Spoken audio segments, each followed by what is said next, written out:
ఈ రోజుల్లో మనం చాలా మోస్ట్ కామన్‌గా చూసేది మైగ్రేన్. ఇది అందరిలోని కామన్ డిసీజ్ అయిపోయింది. సో, దీని గురించి మనకి ఎలాబొరేటెడ్‌గా అంటే ఇన్ డీటెయిల్‌గా తెలుసుకోవడానికి మనతో పాటు డాక్టర్ రాజా కుమార్ గారు, ఎండీ, డీఎం న్యూరో ఫిజిషియన్ మనతో ఉన్నారు. He is having more than 10 years experience in the field. Good evening sir. Good evening. Good evening. Sir అసల మైగ్రేన్ అంటే ఏంటి సార్? లైక్ అది ఎందుకొస్తుంది? సో మైగ్రేన్ కి హెడ్ఏక్ కి అసలు డిఫరెన్స్ ఏంటి? సో నార్మల్ గా వచ్చే హెడ్ఏక్ కి మైగ్రేన్ కి డిఫరెన్స్ ఏంటి అంటే, మైగ్రేన్ అనేది హెడ్ఏక్ తో పాటు కొన్ని అసోసియేటెడ్ కండిషన్స్ ఉంటాయి. ఏమిటి అసోసియేటెడ్ కండిషన్స్? యూజువల్ గా మైగ్రేన్ వచ్చినప్పుడు ఒక 3-4 నెలల నుంచి ప్రతి నెలలో ఒక 10-15 డేస్ హెడ్ఏక్ ఉంటుంది. వాళ్ళకి తలలో ఒక సగభాగం ఈ పార్శ్వం గానీ ఒక సగభాగం నొప్పి రావటం. అది కూడా ఎలా స్టార్ట్ అవుతుందంటే ఒకేసారి అలా స్టార్ట్ అవ్వదు.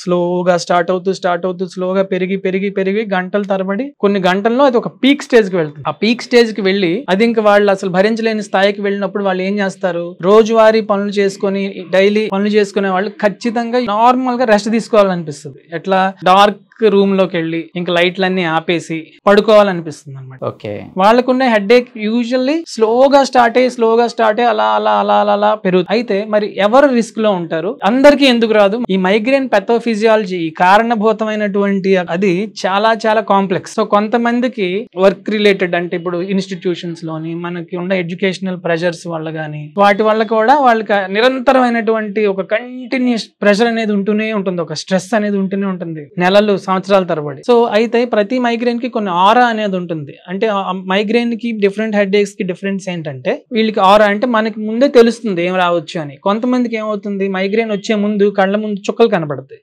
కొంతమందికి లైట్ ఫ్లాషెస్ లా కనబడతాయి, కొంతమందికి వాళ్ళ చూపులో ఒకవైపు అంతా బ్లాక్ అయిపోతుంది, స్కోటోమా అంటాం. కొంతమందికి చేతులు కాళ్ళు తిమ్మిర్లు వస్తాయి, కొంతమందికి నోటి చుట్టూరా నాలుగు తిమ్మిరెక్కిపోతూ ఉంటుంది. నేను ఇప్పుడు చెప్పిన సిమ్టమ్స్ అన్ని వస్తే కనుక దాదాపు అది మైగ్రేన్ లోకే వస్తుంది. ఓకే. దీన్ని ఎలా డయాగ్నోసిస్ చేయొచ్చు సార్? అంటే లైక్ ఏ టెస్టులు చేసి డయాగ్నోసిస్ చేయొచ్చు? దీనికి ట్రీట్మెంట్ ఏముంటుంది? లైక్ ఎలాగా నివారణ అనేది ఎలా? సో మైగ్రేన్ అనేది ఇందాకే మనం ప్రైమరీ హెడ్ఏక్ అని అనుకున్నాం. ప్రైమరీ హెడ్ఏక్ ఏంటంటే ఇందాక చెప్పినట్టు చాలా కాంప్లెక్స్ పెథోఫిజియలాజికల్ మెకానిజమ్స్ ఉంటాయి. నరము ద్వారా మరియు వెజల్ ద్వారా వచ్చిన ప్రాబ్లం అది. కాబట్టి అది మనకి ఎంఆర్ఐలు చేసిన నార్మల్ సిటీ స్కాన్స్ ఎంఆర్ఐస్ లో అసలు బయటపడదు. పెట్స్ చేసినా సరే, SPECT studies, blood vessel studies చేసిన, బ్లడ్ ఫ్లో స్టడీస్ చేస్తేనే బయటపడే ఛాన్సెస్ ఉంటాయి. కాబట్టి మైగ్రేన్ దాదాపుగా క్లినికల్ గా చేసిన డయాగ్నోసిస్ అంటే ఇవన్నీ అడుగుతారు. ఉన్నాయా, ఎంతసేపు వస్తుంది, కళ్ళ ముందు ఏమైనా కనిపిస్తున్నాయా, స్లోగా వచ్చి పెరుగుతుందా, ఒకవైపే వస్తుందా, వామిటింగ్ వస్తుందా, లైట్ చూస్తే ఇబ్బంది, నిద్రపోవాలనిపిస్తుందా, వీటితో మనకు మైగ్రేన్ అని చెప్పొచ్చు. అయితే చాలా మట్టుకు హెడేక్ అనేది 40% మెడికేషన్ అయితే 60% మన నాన్ ఫార్మకలాజికల్ థెరపీ, మన జాగ్రత్తలు, మన రాకుండా చూసుకునే నివారణ మార్గాలు. ఈ నివారణ మార్గాలు చాలా ఇంపార్టెంట్. ఎందుకంటే మళ్ళీ గుర్తుపెట్టుకోవాల్సింది, ఎప్పటికైనా సరే అత్యంత క్లిష్టమైనది హెడ్ఏక్, మైగ్రేన్ ట్రీట్ చేయటం. సో మందులు అనేవి అలా వెళ్లే కొద్దీ మందులు పనిచేయవు. కొంతమందికి ఇంకెంత ట్రీట్మెంట్కి వెళ్ళినా సరే పనిచేయవు. అలా అంత క్లిష్టమైంది మైగ్రేన్. సో నివారణ అనేది చాలా ముఖ్యం. దాని కంట్రోలే ఉంటుంది తప్ప క్యూర్ అనేది దాదాపు కష్టం అని చెప్పాను స్టార్టింగ్ లో. ఓకే.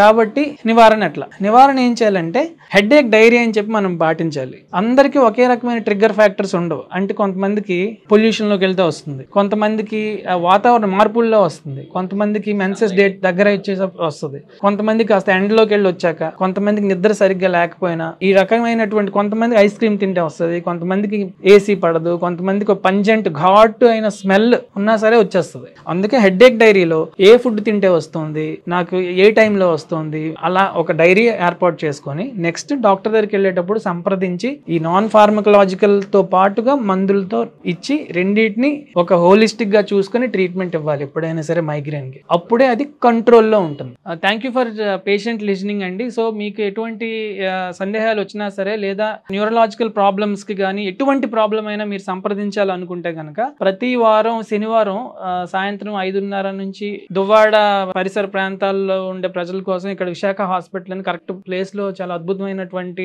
ఫెసిలిటీస్ తో ఉందండి. దానికి నేను 5:30 నుంచి నేను అవైలబిలిటీ ఉంటాను, ఒక 2 గంటలు ఉంటాను. సో దాన్ని మీరు వాడుకోవాల్సిందిగా కోరుకుంటున్నాను. Thank you sir.